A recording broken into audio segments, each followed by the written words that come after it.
ప్రార్థన చేసుకుందాం. మమ్మల్ని మిక్కిలిగా ప్రేమిస్తున్న మా ప్రియ పరలోక తండ్రి, పరిశుద్ధుడు అయిన దేవా, మీకే స్తోత్రాలు, వందనాలు, కృతజ్ఞతలు తెలియజేసుకుంటూ ఉన్నాం. గడిచిన కాలమంతయు మీ పిల్లలమైనటువంటి మమ్మల్ని అందరినీ కూడా మీ కాపుదలలో భద్రపరిచి సురక్షితంగా కాచి కాపాడినందుకు మీకే వేలాది కృతజ్ఞత స్తోత్రాలు తెలియజేసుకొనిచున్నాం. ఇదేనమానైనా మరి బిడ్డ హిల్సి జన్మదినోత్సవ శుభ సందర్భముగా మీ పిల్లలమైనటువంటి మమ్మల్ని అందరినీ మరి సహోదరుడు మనోహర్, మౌనిక వారి యొక్క గృహమునందుకు చేర్చి మరి మీ కృపతోనైనా ఈ కార్యక్రమాన్ని నడిపిస్తున్న విధానాన్ని బట్టి మీకు వందనాలు తెలియజేసుకుంటూ ఉన్నాం. బిడ్డ జీవితంలో పుట్టిన దినమును మొదలుకొని నేటి వరకు బిడ్డను సురక్షితంగా కాచి కాపాడిన విధానాన్ని బట్టి మీకు వందనాలు తెలియజేసుకుంటూ ఉన్నాం. రానున్న దినాలలో కూడానైనా మీ శాశ్వతమైనటువంటి కృపను బిడ్డ మీద నుంచి సురక్షితంగా మరి మీ పనిలో పెరిగినట్లుగా దీవించి ఆశీర్వదించమని ప్రార్థిస్తూ ఉన్నాం. అదే విధముగా మరి సందర్భాన్ని బట్టినైనా ఒక అమూల్యమైనటువంటి కొన్ని సంగతులు మేము మాట్లాడుకోబోతూ ఉంటుండగా మీరు మాకు తోడు నీడుగా ఉండి మరి నైనా ఈ సహవాసాన్ని ముందుకు నడిపించమని, విలుచున్నటువంటి బిడ్డలను దీవించి ఆశీర్వదించి మరి వారి యొక్క మనసును ఏకాగ్రతగా వంచి మీ యొక్క మాటలు ఆలకించుటకు కృప చూపమని వేడుకొనుచున్నాం. మరి మాట్లాడుతున్నటువంటి నాకు మీ శక్తిని, బలాన్ని దయచేసి మాట్లాడబోయేటటువంటి ప్రతి మాటలు మీరు మాకు తోడుగా ఉండి సహాయం చేయమని ఈ ప్రార్థన మా ప్రభువైన యేసుక్రీస్తుని పేరిట అడిగి వేడుకొనుచున్నాం తండ్రి, ఆమేన్. క్రీస్తునాథుని యందు ప్రియ సహోదరి సహోదరులారా, మరి ఈరోజు సహోదరులు మనోహరు, సహోదరి మౌనిక వారి యొక్క గర్భఫలాన్ని బట్టి దేవుడు వారికి అనుగ్రహించినటువంటి బిడ్డ తెలిసి జన్మదినోత్సవం శుభ సందర్భంగా వారి యొక్క గృహములో చేరటం మనకెంతో సంతోషకరం. కనుక మరి కూడి వచ్చినటువంటి మనమందరం కూడా ఈ దినము పుట్టినరోజు జరుపుకొనిచ్చినటువంటి బిడ్డ నిమిత్తమై ఆశీర్వాదకరమైనటువంటి ప్రార్థనలు చేస్తూ ఈరోజు సందర్భాన్ని బట్టి కొన్ని అమూల్యమైనటువంటి, కొన్ని ప్రాముఖ్యమైనటువంటి సంగతుల గురించి మనమందరం కూడా మాట్లాడుకుందాం, పరిశీలించుకుందాం. మరి సమయంలో సందర్భాన్ని బట్టి మరి ఎంపిక చేసుకున్నటువంటి ఒక చిన్న సందర్భం, పాఠం, పునాది లేని బాల్యం, అదుపు తప్పిన యవ్వనం. ఏంటి? పునాది లేని బాల్యం, అదుపు తప్పిన యవ్వనం. మనిషి జీవితంలో మరి సాధారణంగా మనందరికీ కూడా బాగా తెలుసు ఎన్ని దశలు ఉంటాయి మనిషి జీవితంలో. ప్రతి జీవిలోను, మనిషి జీవితంలోనే కాదు, ప్రతి జీవిలోనూ ఎన్ని దశలు ఉంటాయి?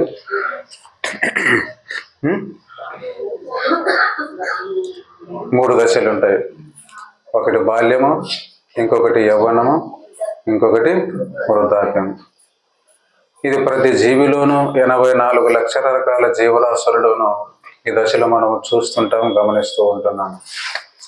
అయితే ప్రాముఖ్యమైనటువంటి మరి ఎంతో విలువైనటువంటి జన్మ మానవుని జన్మ కాబట్టి, మానవుని జీవితం కాబట్టి, మనిషి జీవితంలో 3 దశలు మనము మాట్లాడుకున్నట్లయితే 3 దశలు మనం చూస్తున్నాం. బాల్య దశ, యవ్వన దశ, తర్వాత వృద్ధాప్యం. మరి ఇందులో యవ్వన దశ, వృద్ధాప్యం ఇవన్నీ మంచిగా ఉండాలంటే ఏ దశ బాగుండాలి? బాల్యం. చివరి వరకు దేవునిలో కానీ, లోకంలో కానీ మంచి అలవాట్లు కలిగి, మంచి నడవడికలు కలిగి, మంచి ప్రవర్తన కలిగి, దేవుని కొరకు బ్రతికి, దేవుని కొరకు జీవించి, దేవుని కొరకు చనిపోవాలంటే యవ్వన దశ మరి వృద్ధాప్యం, ఈ 2 దశలు మంచిగా ఉండాలంటే బాల్యంలో ఉన్నటువంటి దశ చాలా మనకెంతో ప్రాముఖ్యం అన్నమాట. ఎందుకంటే ఇప్పుడు చూడండి, బాల్యం అంటే మనిషి నిర్మాణంలో, మనిషి జీవితంలో అది ఒక పునాది. బాల్యము మనిషి జీవితానికి పునాది. పునాది గట్టిగా ఉంటే అది ఎలాంటి కట్టడైనా కూడా అది దృఢంగా ఉంటుంది. ఈ రోజుల్లో మనం చూసినట్లయితే వందల వేల సంవత్సరాల నుంచి నిర్మించబడినటువంటి కట్టడాలు మనం చూస్తున్నాం. ఏంటి కట్టడాలు? రాజులు కట్టినటువంటి కట్టడాలు కావచ్చు, మరి ఈ కాలాలలో మనుషులు కట్టినటువంటి కట్టడాలు కావచ్చు. వందల వేల సంవత్సరాలు బ్రిటిష్ వాళ్ళు కట్టినటువంటి కట్టడాలు కావచ్చు. ఇప్పుడు చైనా కూడా ఉంది. వేల సంవత్సరాలు, వందల వేల సంవత్సరాలు అయినప్పటికీ కూడా చెక్క చెదరకూడినట్లుగా ఉంది. ఇలా భూమి మీద ఎన్నో కట్టడాలు వందల వేల సంవత్సరాల నుంచి దృఢముగా ఉన్నటువంటి నిర్మాణాలను, కట్టడాలను మనము చూస్తున్నాం. ఇంతవరకు అవి ఎలా నిలబడగలిగి ఉన్నాయంటే ఏంటి ఆధారం? దానికి పునాది. కింద పునాది దృఢముగా ఉన్నది కాబట్టి నేటి వరకు వందల వేల సంవత్సరాల నుంచి నిర్మించబడినటువంటి కట్టడాలు కూడా దృఢంగా ఉంటున్నాయి. అదేవిధంగా మనిషి జీవితంలో కూడా బాల్య దశ ఒక పునాది అని దేవుడు అంటున్నాడు అన్నమాట. ఏ దశ? పునాది. కనుక ఆ పునాది ఏ విధంగా అయితే ఒక కట్టడకు, ఏ విధంగా అయితే కట్టడకు నిర్మాణానికి పునాది ఏ రీతిగా అయితే గట్టిగా ఉంటుందో, మానవుని జీవితంలో కూడా బాల్య దశ ఒక దృఢమైనటువంటి పునాది లాంటిది అనమాట. కనుక మనిషి జీవితము శాశ్వతంగా దేవుల్లో, లోకములు అన్ని విధాలుగా మంచిగా ఉండాలంటే బాల్య దశకు దేవుడు ఎక్కువగా ప్రాధాన్యతను ఇస్తూ ఉన్నాడు. బాల్యములో మంచిగా పెరిగితే చివరి వరకు ఆ జీవితం అదే విధంగానే కొనసాగుతుందని దేవునికి తెలుసు, మనకు తెలుసు. బాల్యములోని జీవితం చెడిపోయింది అనుకోండి, బాల్య దశ చెడిపోయింది అనుకోండి, యవ్వన దశ, వృద్ధాప్యం కూడా ఖచ్చితంగా చెడిపోతుందని దేవుడు మనకు తెలియచేస్తూ ఉన్నాడు. కనుక బాల్యము నుంచి ఉన్నటువంటి పునాది చాలా గట్టిగా ఉండాలి. బాల్య దశలో ఉన్నటువంటి ఆ పునాది దృఢంగా ఉండాలి. మనుష్యులను, మరి మన పిల్లలను బాల్యము నుంచే దేవుని యొక్క విలువలను, దేవుని యొక్క సంగతులను, పరలోకం యొక్క విలువలను, మరి ఎన్నో ఆత్మ సంబంధమైనటువంటి, ఆధ్యాత్మిక సంబంధమైనటువంటి విలువలను బాల్య దశలో నుంచే నేర్పించాలి పిల్లలకు అని దేవుడు ఎంతగానో ప్రాధేయపడుతూ ఉన్నాడు. ఇలా బాల్య దశలో నుంచే మరి మనిషి యొక్క జీవితాన్ని ఎందుకొరకు కాపాడాలని దేవుడు చెబుతూ ఉన్నాడంటే, కొన్ని మాటలను, కొన్ని సంగతులను, బైబిల్ గ్రంథంలో నుంచి కొన్ని విలువైన సంగతులను మరి చదువుకొని వాటిని గురించి మనము మాట్లాడుకుందాం. ఎందుకొరకు బాల్య దశ నుంచే మనిషి జీవితము క్రమముగా మరి చక్కగా ఉండాలని దేవుడు కోరుకుంటూ ఉన్నాడు. ఆదికాండము 8వ అధ్యాయము 21వ వచనము చకచక చదవండి. అప్పుడు యెహోవా ఇంపైన సువాసనను ఆగ్రహించి ఇక మీదట నరులను బట్టి భూమిని మరలా శపించను. ఎందుకనగా నరుల హృదయాలోచన వారి బాల్యం నుంచి చెడ్డది. చాలు. నరుల యొక్క హృదయ ఆలోచన ఎప్పటి నుంచి చెడ్డదంట? చిన్నప్పటి నుంచి బాల్య దశ వాళ్ళ హృదయాలోచన బాల్యం నుండి చెడ్డదిగా ఉన్నది. కాబట్టి పిల్లలను బాల్య దశలో నుంచి దేవుని కొరకు పెంచాలి.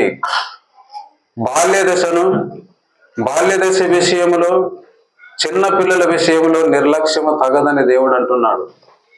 బాల్య దశలో నుంచి వారి యొక్క హృదయాలోచనలు చెడ్డవని దేవుడు మరలా మనకు నొక్కి వక్కానించి హెచ్చరిస్తూ ఉన్నాడు అన్నమాట. మరొక మాటను మనం చూసుకున్నట్లయితే ఇర్మియా గ్రంథము 3వ అధ్యాయం 25వ వచనాన్ని మనం చూసుకున్నట్లయితే, ఇర్మియా గ్రంథము 3వ అధ్యాయము మరోసారి చదవండి. సిగ్గు నొందిన వారమై సాగిల పడదము రండి. మనము కనబడకుండా అవమానములను మనలను మరుగు చేయునుగాక.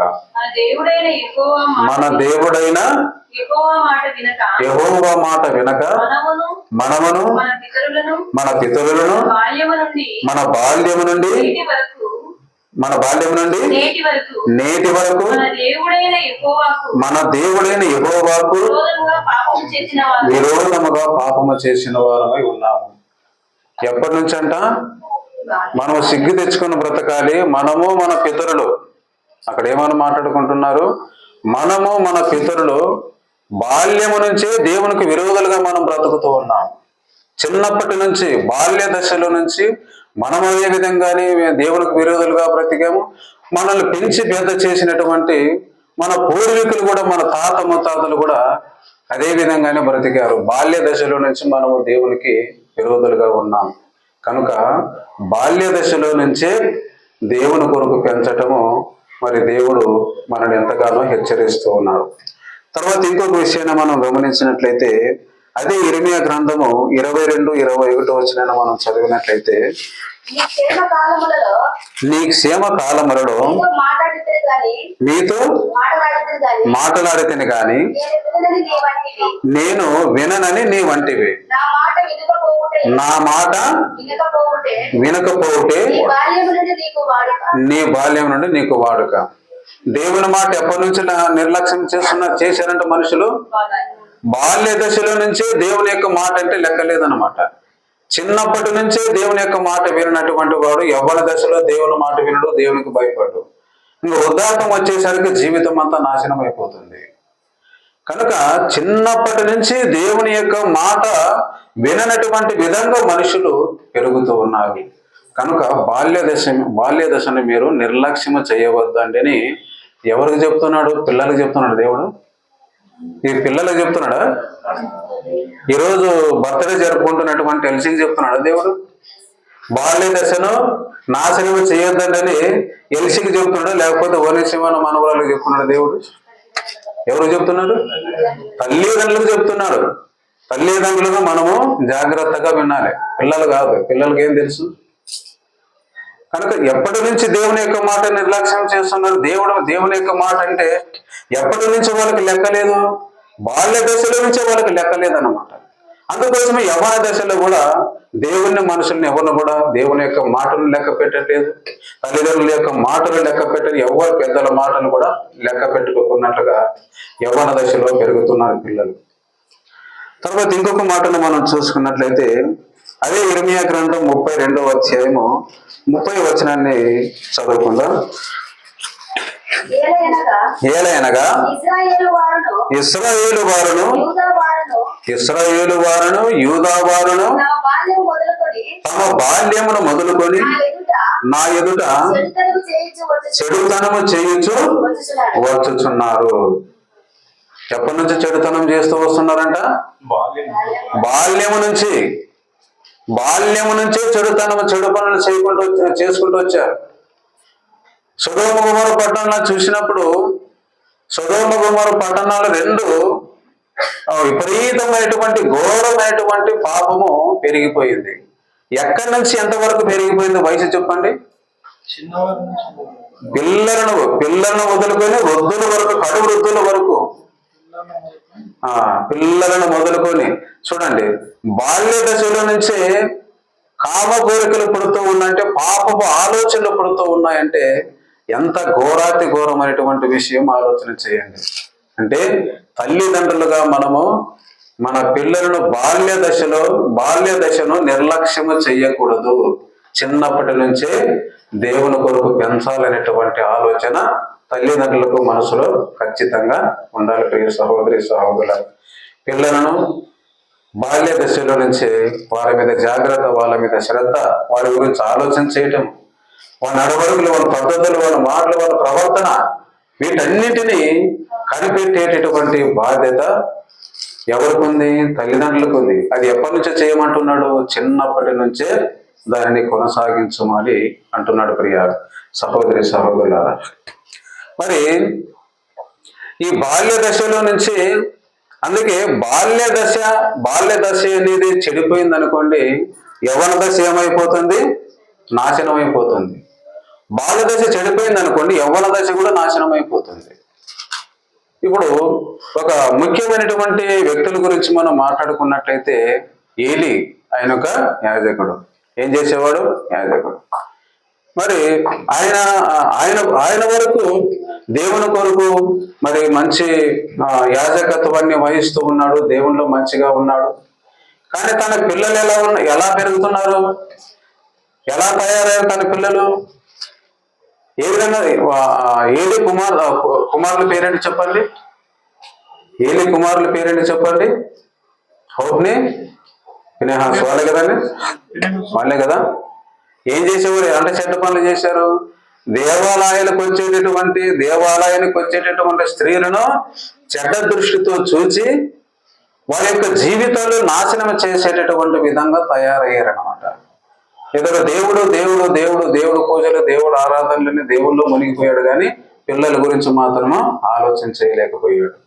అంటే బాల్య దశలో నుంచి బాల్యము చెడిపోయింది కాబట్టి యవ్వన జీవితం నాశనం అయిపోయింది అన్నమాట. ఒక దైవజనుడు ఆయన. ఇంకొక దైవజనుని గురించి ఆలోచన చేసినట్లయితే యెషయా ప్రవక్త, సమూయేలు ప్రవక్త ఎప్పటి నుంచి దేవుల్లో పెరిగినటువంటి వాడు చెప్పండి? ఎప్పటి నుంచి? పుట్టినప్పటి నుంచి సుమారుగా పాలు విడిపించేంత వరకు తల్లి దగ్గర ఉన్నాడు. ఆ తర్వాత ఒక 2-3 సంవత్సరాల వయసు అనుకుందాం. ఎక్కడ ఇచ్చాడు? ఎక్కడ వదిలిపెట్టింది తల్లి? ఏలీ ప్రవక్త దగ్గరికి దేవాలయానికి పంపించింది. ఆయన చిన్నప్పటి నుంచి దేవునిలో పెరిగాడు. భయభక్తులతో దేవుని యొక్క పనిని చేశాడు, దేవుని కొరకు బ్రతికాడు. కానీ దేవుని యొక్క ప్రవచనాలు దేవుని పని అనుకుంటూ ఏమైపోయింది? పిల్లల గురించి ఆలోచన చేయలేకపోయాడు. పిల్లలు తండ్రిలాగా పిల్లలు కాలేకపోయారు. బాల్య దశలో నుంచి పిల్లలను సరైనటువంటి సక్రమమైనటువంటి రీతిలో దేవుల్లో ఉండాలని ఆలోచన చేయలేకపోయాడు. తండ్రి ప్రవక్త పిల్లలు యవ్వన దశలో వారి జీవితాలు నాశనమైపోయాయి. కనుక యవ్వన దశ అది ఎంతో ప్రాముఖ్యమైనటువంటిది. దాని గురించి మీరు చాలా శ్రద్ధ కలిగి మీ పిల్లలను మీరు చూసుకోవాలని దేవుడు మనకు తెలియజేస్తూ ఉన్నాడు. కొన్ని రోజుల క్రిందట, కొన్ని నెలల కిందట జరిగినటువంటి సందర్భం మనందరికీ కూడా తెలుసు. ఏంటది? 10 సంవత్సరాల వయసు కలిగినటువంటి అబ్బాయి కావచ్చు, 10 సంవత్సరాలు 11 సంవత్సరాల ఎన్నో క్లాస్ అమ్మాయిని రేప్ చేశారు. ఇద్దరు ముగ్గురు కలిసి పిల్లలు. 5వ క్లాసు చదువుతున్నటువంటి అమ్మాయిని కావచ్చు, 3వ తరగతి చదువుతున్నటువంటి అమ్మాయిని. ఈ పిల్లలు ఎన్నో క్లాస్ చదువుతున్నారు? 11 సంవత్సరాల పిల్లలు 3వ తరగతి చదువుతున్నటువంటి అమ్మాయిని రేప్ చేసి చంపేశారనమాట. చాలా వైరల్ అయింది, పేపర్లకు వచ్చి టీవీలోను న్యూస్లో చాలా వైరల్ అయింది. చూడండి, శవాన్ని మళ్ళా 11 సంవత్సరాల వయసు అంటే 11 సంవత్సరాల వయసుకి ఎంత ఎదిగారు చూడండి. లోకరీతిగా పాపములో 11 సంవత్సరాలకే దేశముద్రులైపోయారు. చిన్న అమ్మాయిని రేపు చేసి చంపడం అంటే ఆ వయసుకి రావాల్సినటువంటి ఆలోచనేనండి ఇది. ఎవరి తప్పిదం ఇది? తల్లిదండ్రుల యొక్క తప్పిదము. కాబట్టి ప్రియ సహోదరులారా, పిల్లల మీద శ్రద్ధ కలిగి ఉండాలని దేవుడు తల్లిదండ్రులు మనను మరలా ఒక్క నుంచి హెచ్చరిస్తూ ఉన్నాడు. సరే, బాల్యము నుంచి మరి మనుషుల యొక్క హృదయాలు చెడ్డవి గనక పునాది వేయాలని దేవుడు అంటున్నాడు. ఏం వేయాలంట? గట్టి పునాది వేయాలి. గట్టి పునాది వేస్తే, బాల్య దశలో నుంచి మీ పిల్లలకు గట్టి పునాది అనేది వేస్తే, ఇంకా మరి పెద్దయిన తర్వాత ఆ పిల్లవాడు తప్పిపోడని దేవుడు హెచ్చరిస్తూ ఉన్నాడు. మన పిల్లలకు పునాది వేస్తున్నామో లేదో ఒకసారి మనము ఆలోచన చేద్దాం. పునాది వేసేటటువంటి వాళ్ళుగా ఉన్నామా లేదా ఒకసారి మనం ఆలోచన చేద్దాం. పిల్లల దశలో మంచి పునాది వేయాలని దేవుడు అంటున్నాడు. ఎలాంటి పునాది వేయాలి, ఎలా పునాది వేయాలి పిల్లలకు? పునాది వేసేటటువంటి పనిలో ఉన్నాం మన పిల్లలు. ఒకసారి ఆ మాటను మనం ఏంటి పునాది వేయడం అంటే ఏంటి, ఎలా పునాది, ఏ విధంగా పునాది వేయాలి మన పిల్లల యొక్క బాల్యదశ జీవితానికి? సామెతల గ్రంథము 22వ అధ్యాయము 6వ వచనాన్ని ఒకసారి మనం చదువుకుందాం. సామెతల గ్రంథము 22వ అధ్యాయము 6వ వచనాన్ని మనం చదువుకుందాం. బాలుడు నడవవలసినటువంటి త్రోవను వానికి నేర్పుము, వాడు పెద్దవాడైనప్పుడు దాని నుండి తొలగిపోడు. బాలుడు నడవవలసినటువంటి త్రోవను వానికి నేర్పుము అని సొలొమోను గారు మనకు ఒక మంచి ప్రాముఖ్యమైనటువంటి మాటను తెలియజేస్తూ ఉన్నాడు. ఈ విషయాన్ని బట్టి మనం ఆలోచన చేసినట్లయితే బాలుడు నడవవలసినటువంటి త్రోవను మనకి చూపించాలి. ఏంటా త్రోవ? పిల్లలు ఎంచుకునేటటువంటి త్రోవ ఒకటి ఉంది. అది ఎవరు నేర్పించేటటువంటి త్రోవ కాదు.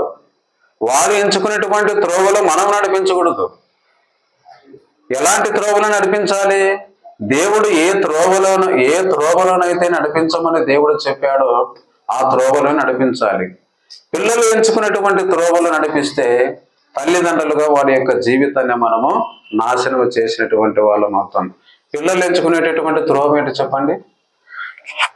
ఏంటది? పిల్లలు ఎంచుకునేటటువంటి త్రోవ ఏంటి? వాడు అడిగిందే ఇవ్వాలి, వాడు ఏం చేసినా ఊరుకుండాలి. ఇలా కొంతమంది చాలా మారంగా గోముగా పెంచుతారని ఉన్న పిల్లల్ని తల్లిదండ్రులు ఎలా చూస్తారంటే ఏం అల్లరి చేసినా ఊరుకుంటారు, ఎంత చిల్లర పనులు చేసినా ఊరుకుంటారు, ఎంత పెద్ద మాటలు మాట్లాడినా ఊరుకుంటారు, ఎలాంటి పనులు చేసినా ఊరికనే ఉంటారన్నమాట. మారం అన్నమాట, గోముగా పెంచేటటువంటి తల్లిదండ్రులు. చూడండి, పిల్లలను ఎప్పుడైతే గోముగా పెంచుతామో అది నాశనానికి తొలి దశ అన్నమాట. ఏ దశ? నాశనానికి దారి తీస్తుంది. పిల్లలను గోముగా పెంచేటటువంటి ఆ జీవిత విధానము పిల్లల యొక్క జీవితాన్ని తల్లిదండ్రులుగా మనము నాశనం చేసినటువంటి వాళ్ళం అవుతాం. చూడండి, మా చిన్నతనంలో మా తల్లిదండ్రులు ఉన్నారు. అడిగింది ఒక తినే విషయంలో కావచ్చు, ఒక వస్తువు విషయంలో కావచ్చు, ఏదైనా కానీ ఏ విషయంలో అయినా కానీ ఏ లోటు లేకున్నట్లుగా మా తల్లిదండ్రులు మమ్మల్ని చూసుకునేటటువంటి వాళ్ళు. కానీ గోవు విషయంలో మాత్రము మేము మారం చేసి అటం పెట్టుకున్నాం అనుకోండి, ఏది శక్తి దాంతో కొట్టేవాళ్ళు. మా అమ్మ కానీ మా నాయన కానీ నీకు ఏది కావాలో చెప్పిస్తావు, ఏది కొనియాలో చెప్పు, నాకు అదే కావాలి, అడిగినప్పుడు ఎందుకు ఇవ్వలేదు, అడిగినప్పుడే ఇవ్వచ్చును కదా, నాకు అదే కావాలి, వాళ్ళకి ఎక్కువ ఇచ్చినావు తక్కువ ఇచ్చినావు అని ఈ రీతిగా మారం పిల్లలు చాలా అర్థం చేస్తుంటారు. కానీ మా జీవితంలో మాత్రం తల్లిదండ్రులు మాత్రం ఏ చిక్తే దాంతో కొట్టేటటువంటి వాళ్ళు. కనుక ప్రియ సహోదరి సహోదరులారా, బాలుడు ఎంచుకునేటటువంటి మరి త్రోవది మంచిది కాదు. కాబట్టి పిల్లలని మారం చేస్తూ ఉన్నప్పుడు వారి యొక్క ఆలోచనలు ఏది అడిగితే అది ఇవ్వడము, సెల్లు ఇవ్వమంటే వెంటనే సెల్లు చేతిలో పెట్టడం తల్లిదండ్రులు. ముందు పిల్లల జీవితము, యవ్వనస్తుల జీవితం ఏది లేకపోయినా సెల్లు ఒకటి చేతిలో పెట్టామనుకోండి, ఖచ్చితంగా జీవితము మనం నీ చేతిలో పెట్టుకో, వాడుకో, నాశనం గంటనే చేతిలో పెట్టేస్తున్నాం అన్నమాట. ఇది కాబట్టి వాడు అడిగినటువంటి విధంగా, పిల్లలు అడిగినటువంటి విధంగా, పిల్లలు కోరుకునేటువంటి విధంగా మనం ఆలోచన చేయకూడదు. దేవుడు ఏదైతే ఎలాంటి త్రోవనైతే చూపాడో, ఎలాంటి త్రోవలు నడిపించమన్నాడో ఆ త్రోవలు నడిపించటము దేవునికి ఇష్టం. కనుక దేవుడు ఎలాంటి త్రోవలు నడిపించమన్నాడు? బాలుడు నడవవలసినటువంటి త్రోవను మనకు నేర్పమంటే ఏంటి? దాని అర్థం ఏంటి చెప్పండి? బాలుడు నడవవలసినటువంటి త్రోవను వానికి చూపము, ఆ త్రోవ నడిపించు. ఏంటి ఆ త్రోవ? ఆ త్రోవ ఎలా ఉంటుంది? ఆ మార్గం ఎలాంటిది? ఎలాంటిది ఆ మార్గం? దేవుని యొక్క మార్గం, దేవుడు చూపించేటటువంటి మార్గం. పిల్లలను దేవునిలో లోక సంబంధమైనటువంటి వెలుగులను పిల్లలకు నేర్పించాలి. పెద్దలను ఎలా గౌరవించాలి, పెద్దలతో ఎలా నడుచుకోవాలి, ఎలాంటి సందర్భంలో ఎలా ఉండాలి, ఏ విధముగా ఉండాలి, సందర్భాన్ని బట్టి సమయాన్ని బట్టి పిల్లలు ఎప్పుడు ఏ రీతిగా ఉండాలనేది పిల్లలకు నేర్పించాలి. తల్లిదండ్రులకు మంచి వినయ విధేయతగా కలిగి ఉండేటటువంటిది నేర్పించాలి. దేవునికి వినయ విధేయతలు కలిగి ఉండేటట్లుగా నేర్పించాలి. మనుషులను ఎలా ప్రేమించాలి, మనుషులతో ఎలా కలిసి జీవించాలి అని ఈ రీతిగా ప్రియ సహోదరి సహోదరులారా మంచి త్రోవను, మంచి నడవడికలు నేర్పించాలి, మంచి మాటలు నేర్పించాలి, మంచి సత్ప్రవర్తన నేర్పించాలి, మంచి విధంగా ఉండేటట్లుగా పిల్లవాని యొక్క జీవితాన్ని మనము కొనసాగించాలి. కనుక బాలుడు నడవవలసినటువంటి త్రోవను వానికి చూపించము. ఆ త్రోవను మనము నేర్పించామనుకుండా ఆ త్రోవల నుంచి ఆ బాలుడు తప్పిపోడు. కనుక మంచి క్రమశిక్షణ, మంచి ప్రవర్తన పిల్లలకు మనము నేర్పించాలి. తర్వాత ఇంకొక విషయము, సామెతల గ్రంథం 29వ అధ్యాయము 15వ వచనాన్ని ఒకసారి మనం చదువుకున్నట్లయితే, సామెతల గ్రంథము 29వ అధ్యాయము 15వ వచనాన్ని ఒకసారి మనం చదువుకుందాం. బెత్తమును గద్దింపును జ్ఞానము కలుగు చేయును, అదుపులేని బాలుడు తన తల్లికి అవమానము తెచ్చును. పిల్లలని తప్పు చేస్తూ ఉన్నప్పుడు, చెడ్డగా మాట్లాడినప్పుడు, చెడు అలవాట్లు నేర్చుకుంటున్నప్పుడు, విరుద్ధంగా తల్లిదండ్రులకు నడుచుకుంటున్నప్పుడు ఏ రీతిగా గద్దించాలంట? గద్దింపు పిల్లలకు చాలా అవసరము. గద్దింపు అనేది లేకపోతే మాత్రము చాలా కష్టం. ఇప్పుడు నేను నా చిన్నతనంలో 6వ తరగతి చదువుతున్నటువంటి రోజుల్లో స్కూల్ ఎగురుగొట్టి సినిమాకి వెళ్ళాను అనమాట. ఏంటి, పసివాడు ప్రాణం సినిమాకి వెళ్ళాను. అది మా నాన్నకి తెలిసింది. మా నాన్న వారికి ఆ విషయం మా నాన్న వారికి వెళ్ళిపోయింది, నాన్న తెలుసుకున్నాను. కానీ అప్పటికి నేను ఇంట్లో ఒకే ఒక కొడుకుని, ఏకైక పుత్రుని. నా తర్వాత ముగ్గురు ఆడపిల్లల తర్వాత తమ్ముడు. ఒకే ఒక కుమారుడు అయినప్పటికీ కూడా మా నాన్న ఎట్లా కొట్టాడో తెలుసా? సచ్చేత అట్లా కొట్టాడు అనమాట. పసివాడు ప్రాణం సినిమా చూసి వచ్చాడు కాబట్టి పసివాడు ఎలా కొట్టాడు? నిజంగా ప్రాణం పోయేటట్లుగా కొట్టాడు. తల మీద కొడితే గిర్రం తిరిగి కింద పడిపోయాను. కొన్ని గంటల తర్వాత నాకు ఆలోచన వచ్చింది. అది ప్రియ సహోదరి, అంటే మీ పిల్లలు మీరు ప్రాణాలను విడిచేటట్లుగా సచ్చేటట్లు కొట్టమని కాదు. గద్దింపు చాలా అవసరము. ఖండించాలి, గద్దించాలి, బుద్ధి చెప్పాలి. మాట వినకపోతే బెత్తం తీసుకోవాలి, రెండు వాయించాలి. కనుక ఈ గద్దింపు చాలా పిల్లలకు అవసరమని దేవుడు మనకు తెలియచేస్తూ ఉన్నాడు.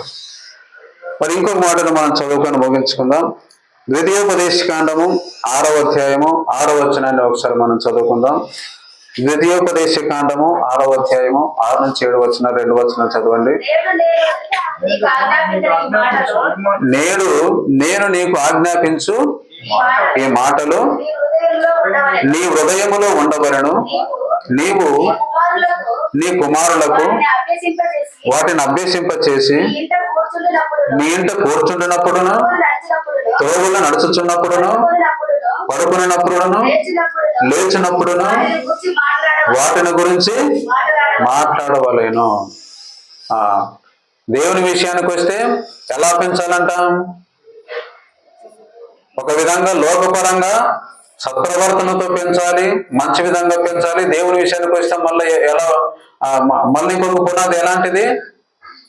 దేవుని యొక్క మాటలు ఎప్పుడప్పుడు పిల్లలకు నేర్పించమంటున్నాడు.